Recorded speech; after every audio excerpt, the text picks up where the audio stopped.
Setting off. We need to build a railway through your kitchen. Dad was at the front door, talking to a man from the local transport committee. When the doorbell rang, Dad had hoped it would be the window cleaner. He wanted to borrow his ladders to inspect the drain pipes. I think you'd better come in, said Dad. Mum was in the kitchen washing ketchup off the cat. Darling, there's a man here to tell us they need to build a railway through our kitchen. I don't see how that would work, said Mum. We haven't even got room for a dishwasher. That's because there's a lawnmower under the counter, said Grace, who was sat on the kitchen counter in the corner. Dad had won a lawnmower in a competition 6 months ago. Well, that's just it, said Mum. We don't really need a lawnmower because we've already got one, and we haven't even got a lawn. The lawnmower Dad had won was still in the box and was being used as a shelf. In any case, said Dad, what's our kitchen got to do with the railway? The man explained that they were expanding the line to help make journeys from Edinburgh to Birmingham 4 minutes shorter. It's very much about bringing things into the 21st century. Unfortunately for you, and somewhat inconveniently for us, your house is in the way. The good news is you can keep your lawnmower. Well, you can keep your flipping railway, said Mum, as she hung the curtains to dry from the big light. Bacon, the cat, suddenly came in to see what was going on and hopefully get in the way. The conversation continued, during which time no railway extending was cancelled and the demolition of the Dunlonies' house was very much happening in the next 3 weeks.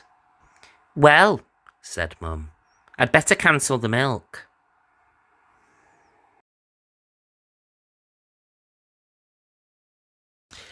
Where on earth are we supposed to find 4-foot tyres? I mean, I don't imagine they're next to the frozen peas in Tesco. Dad rolled his eyes, thinking that if they were on sale in Tesco, they'd never be put next to the freezers. He didn't say anything. Dad and Grace had worked out the measurements together. Grace had done most of the work. She planned it all in her notebook. Of course, with the Dunlonies being a modern family, and this being a rather urgent situation, a solution was found. eBay. The run-up to the setting off day was the talk of the road. Dad had started to ignore the neighbours when they asked him what the blinking heck he was doing. Grace and Jack had handed Dad the nuts, whilst he tightened the bolts. Mum hammered on the hubcaps. Don't screw those nuts on too tight, dear, said Mum to Dad very loudly. Don't worry, darling. I know what I'm doing. He didn't. Once they'd attached the wheels, the only thing left was to bolt the house onto the car. I'm afraid the only way to connect the car to the house is through the letterbox, said Dad. So the postman won't be able to put letters through it. I don't think it will matter, said Jack, given that the house won't be there anymore. The hammering and fixing was making quite a racket. Bacon had had enough of the noise. She slipped out of the cat flap, which had been widened with each increasing year, and went for a stroll. After days of hard work, that Friday morning the house was ready to go. Dad let Mum drive so that he could pop out and inspect the bolts if needed.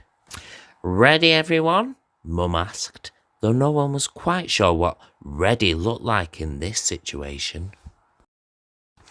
Bacon, the cat, was a long-serving pet.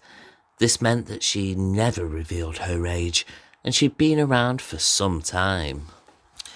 Before she came to live with the Dunlonies, Bacon was a stray cat, until one day she wandered into the house, plonking herself in front of the fire, and never left. Bacon was previously called Bianca on the streets, but when the babies were little, had difficulty saying Bianca, so Bianca became Bacon. And so the name Bacon stuck.